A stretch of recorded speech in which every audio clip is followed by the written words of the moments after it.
Alright. Let's see, what did God wipe the humanity? 2 million years ago, the night did not belong Alright, to baby, come on. us. Let's get into When the it. sun went down over the African savanna, our ancestors did not sit around campfires telling stories. They did not feel safe. They scrambled up trees or huddled deep inside cold caves, trembling in the dark. They knew something was out there, something that could see in the pitch black, something that moved without sound, something that had developed a specific taste for human flesh. For decades, paleontologists looked at the bones of our ancestors and assumed that we were the hunters. We were the killer apes who conquered the world. They were wrong. The fossil record reveals a much darker truth. We were not the kings of the jungle. We were the prey. And our primary predator was a monster designed by evolution to hunt primates. It was a cat, but it was not a lion, and it was not a tiger. It was a Dinofelis. Imagine being able to build an app with your name on it, just by thinking about it. Meet Base 44. This creature is the reason you are afraid of the dark. The psychological terror you feel when you're alone in the woods at night is not irrational. It is a biological scare left by this specific predator. The Dinofelis was the main enemy of prehistoric humans. It hunted us for hundreds of thousands of years. To understand how close we came to extinction, you have to look at the machine that was hunting us. The Dinofelis was often called a false saber-tooth. When you think of a saber-toothed cat, you think of a Smilodon, the giant beast with 8-inch fangs that hunted mammoths in the Ice Age. Dinofelis was different. It lived earlier, and it was built for a different kind of murder. It was the size of a modern jaguar, roughly around 2.5 feet tall at the shoulder, weighing up to 260 pounds, but it was far more robust. Its skeleton shows thick, powerful bones, heavy, muscled forearms, and a neck built like a battering ram. It was not built for running fast on the open plains, it was built for wrestling. The anatomy of Dinofelis solves a mystery that puzzled scientists for years. Why did this cat need such powerful arms? Well, the answer lies in where our ancestors lived. Early hominids like Australopithecus africanus were slow. We had no claws, we had no fangs, we were 3 or 4 feet tall. Our only defense was climbing. We thought we were safe in the trees and on the rocky ledges of caves. Dinofelis evolved to negate that advantage. Its massive forearms were designed for climbing. It could drag its heavy body up the cliffs and into the trees, so there was nowhere left to hide. But the teeth tell the real story of how we died. The fangs of a Dinofelis were not the fragile, knife-like sabers of the Smilodon. They were shorter, stouter, and slightly flattened. They were a cross between the slicing blades of a saber-toothed cat and the crushing cones of a modern lion. This design had a terrifying purpose. A pure saber-toothed cat bites the throat to sever arteries. A modern lion clamps down to suffocate. The Dinofelis bite was designed to crush the back of the skull. It could bite through bone. We know this because we found the evidence. In the chaotic limestone caves of the Cradle of Humankind in South Africa, specifically at the site called Zwartkans, paleontologists found a massive. For years, researchers like Casey Brain analyzed the bones found in these caves. Originally, scientists thought these caves were inhabited by early humans who brought animal bones there to eat, right? They thought we were the masters of the cave. Casey Brain looked closer and realized the opposite was true. The caves were not our homes. They were dining rooms, and we were the meal. Brain found skulls of early hominids with specific puncture marks, 2 holes perfectly spaced. He measured the distance between the canine teeth of every predator from that era. Leopards didn't fit perfectly. Hyenas also didn't fit. The spacing matched the lower canines of Dinofelis. The cat would pin the human down, clamp its jaws over the head, and puncture the skull. The method of predation was specialized. Dinofelis was an ambush predator. It relied on the one thing humans have never been able to conquer: darkness. The vision of a primate is excellent during the day, but at night, we're functionally blind. We lack a layer of tissue behind the retina called the tapetum lucidum.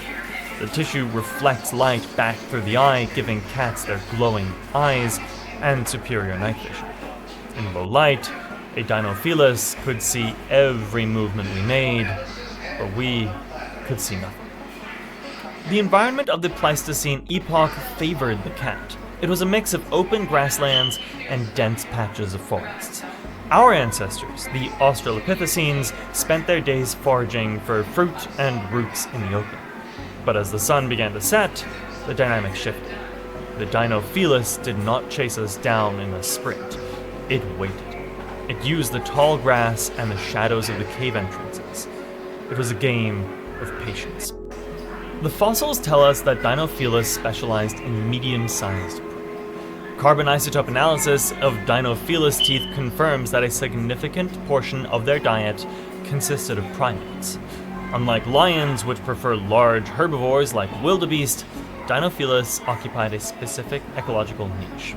It was the primate specialist. This specialization terrified early humans so deeply that it likely shaped our social evolution. You have to understand the scale of this threat. In some fossil deposits, primate remains make up a huge percentage of the bones found. This wasn't occasional predation. This was a systemic harvesting. Every night, the tribe would have to count the members, and every morning, someone would be missing. Our ancestors sought refuge in caves to escape the wind and the cold, but the caves were traps. The Dinofelis was comfortable in enclosed spaces. It would enter the cave while the group slept. In the pitch black, the attack would be silent. A crushing bite to the skull kills instantly. There would be no scream. The cat would then drag the body out or deeper into the cavern to eat undisturbed. The rest of the group would wake up to find a bloody, empty space where their family member had been. This consistent pressure forced us to adapt. The survival of the human species is directly linked to the threat of this cat. We could not outrun it, we could not outfight it, so we had to outthink it. The existence of a super predator like Dinofelis forced early humans to develop tighter social bonds. You couldn't sleep alone, you needed a sentry. You needed a tribe, and the pressure to communicate danger led to the development of complex signals, the precursors to language. Furthermore, this predation may have pushed us toward the most important discovery in history: fire.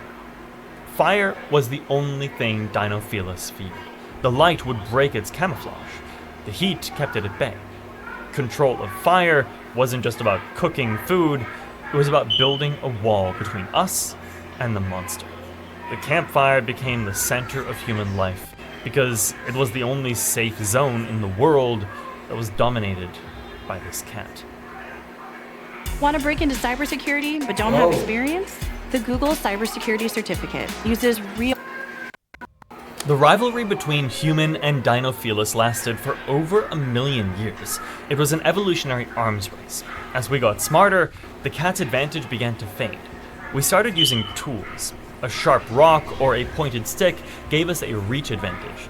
We started moving in larger, more coordinated groups. A single Australopithecus is a snack, but 10 Homo habilis are a threat. But the Dinofelis didn't give up easily. It remained a threat well into the rise of the genus Homo. Fossils show that it coexisted with Homo habilis and possibly early Homo erectus. It was there when we started to stand fully upright, and it was there when we started to lose our fur. It was the shadow that followed us through our entire early history. The eventual extinction of Dinofelis is a subject of intense study. It wasn't just that we got better at fighting back. The climate changed. The ice age cycles became more intense. The dense forests and mixed woodlands that Dinofelis relied on for ambush cover began to recede. replaced by open savannas. On the open plain, the Dinofelis was at a disadvantage. It wasn't fast enough to catch antelope in a race, and it couldn't hide as effectively. Simultaneously, the competition changed. Lions and hyenas, which are adapted to open spaces, began to dominate the landscape. They outcompeted the Dinofelis for food. And then, well, there was us. By 1.5 million years ago, humans were becoming dangerous. We were no longer passive victims. We were becoming predators ourselves.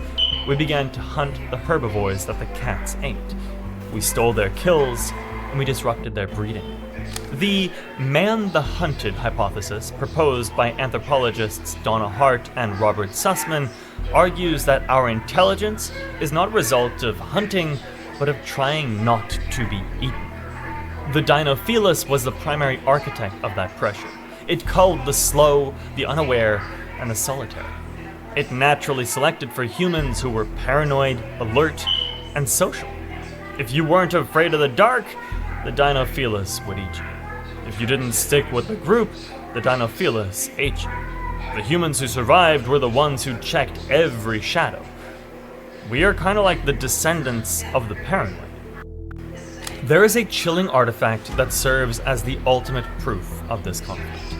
It is the skull of a juvenile hominid catalogued as SK54. The skull cap shows two distinct puncture marks.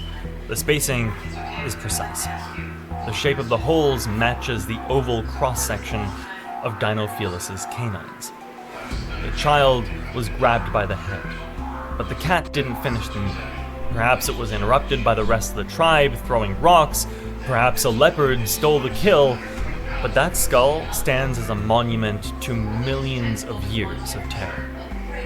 The Dinofelis had physical traits that made it unique among felines. Its tail was relatively short, similar to a bobcat or lynx, which indicates it wasn't using it as a rudder for high-speed cornering like a cheetah. This confirms it was a grappler. Its paws were massive, with fully reticulated claws that could hook into flesh and hold on with immense strength. Once a Dinofelis had you, you couldn't break free. The physics were impossible. Consider the bite force. While saber-toothed cats like Smilodon actually had relatively weak bite forces, relying on the neck muscles to drive the teeth like knives, Dinofelis had strong jaw muscles. It could crunch through the tough vertebrae of a primate neck. It could crush the windpipe. It was an efficient killing machine that wasted no energy. The fascinating part of the Dinofelis story is just how widespread it was. We find its fossils in Africa, but also in Europe, Asia, and North America. It just followed the primates. Wherever our ancestors and relatives went, the terror cat followed. It was a global plague on early humanity. However, the African species Dinofelis barlowii and Dinofelis abelii are the ones most closely linked to our evolution. They lived in the same valleys where humanity was born. They drank from the same rivers. They shared the same caves. The intimacy of this relationship is terrifying. We were neighbors. The extinction of Dinofelis roughly 1.2 million years ago marked a turning point for humanity. With the specialized primate eater gone, the night became slightly less deadly. We could expand our range, we could move into new territories without the constant threat of the ambush specialist. It allowed our population to explode. But the memory of the Dinofelis never left us. Evolutionary psychologists believe that the universal human fear of monsters, the archetypal image of a beast with big teeth and glowing eyes, is an ancestral memory of Dinofelis. When a child asks for a nightlight, they're instinctively guarding against the Dinofelis. When you hear a twig snap in the forest and your heart rate spikes, that's your body preparing to run from Dinofelis. We often glorify the other megafauna of the past, the mammoth, the T-Rex, the Smilodon, but Dinofelis is the most important animal in human history. It shaped our brains, it forced